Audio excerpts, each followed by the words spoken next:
তাদেরকে অনেককেই target killing এর মাধ্যমে হত্যা করা হচ্ছে বলে আমরা জানতে পারছি। তাদের নিরাপত্তা দিতে যদি আমাদের আইন শৃঙ্খলা রক্ষাকারী বাহিনী ব্যর্থ হয়, তাদের বিরুদ্ধে কিন্তু আমরা অ্যাকশনে যাব। আমি আশা করব বাংলাদেশের আইন শৃঙ্খলা রক্ষাকারী বাহিনী এখন স্টেবল হয়েছেন। তারা যে সমস্ত পারপিট্রেটরস যারা মাঠে ময়দানে ঘুরে বেড়াচ্ছেন, আন্তর্জাতিক অপরাধ ট্রাইব্যুনাল তাদেরকে সঙ্গত কারণে সবার কাছে এখনো পৌঁছতে পারেনি, সেই সব জায়গায় আইন শৃঙ্খলা রক্ষাকারী বাহিনী তাদের দায়িত্ব পালন করবেন। এবং আমরা আরেকটা শঙ্কার কথাও বলছি, আমরা খুব সহসাই একটা পদক্ষেপ গ্রহণ করব যে এই ট্রাইব্যুনালে মানবতা বিরোধী অপরাধের ব্যাপারে যারা সাক্ষী, যারা সম্ভাব্য সাক্ষী, যারা বাদী পক্ষ, তাদেরকে অনেককেই টার্গেট কিলিং এর মাধ্যমে হত্যা করা হচ্ছে বলে আমরা জানতে পারছি। এই ব্যাপারে আমরা ট্রাইব্যুনালের কাছে যাওয়ার আগে আইন শৃঙ্খলা রক্ষাকারী বাহিনীকে বলবো যে এই ট্রাইব্যুনালের প্রত্যেকটি সাক্ষী আইন দ্বারা প্রোটেক্টেড।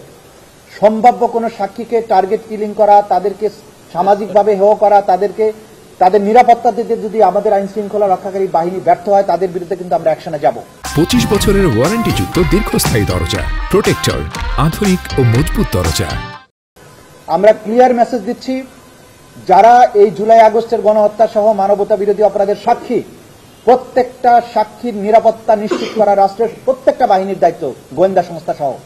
এরপরে যদি আমরা কোনো টার্গেট কিলিং বা সাক্ষীদের ব্যাপারে হেনস্থা, আহত বা নিহত হওয়ার খবর পাই, ট্রাইব্যুনালের পক্ষ থেকে কিন্তু আমরা যথাযথ ব্যবস্থা গ্রহণ করব। এবং বাকি সাক্ষীদেরকে আমরা আশ্বস্ত করতে চাই, আমরা আমাদের সর্বোচ্চটা দিয়ে হলেও সাক্ষীদের নিরাপত্তা আমরা নিশ্চিত করব। এই বিচার নিশ্চিত করার পথে যারা বাধা হয়ে দাঁড়াবে, তাদের কাউকেই ক্ষমা করা হবে না। হ্যাঁ, আমরা শুনেছি ওনার কথা, এই ফুটেজ ইতিমধ্যে সংগৃহীত হয়েছে।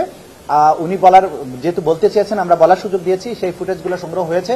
কিন্তু আপনাদেরকে একটা জিনিস বলবো যে সংগ্রহ করার আগেই এই কয়েক হাজার ক্যামেরা ছিল, মাত্র কয়েকটা ক্যামেরার ফুটেজ পাওয়া গেছে, বাকি সব ক্যামেরা ভেঙে ফেলা হয়েছে।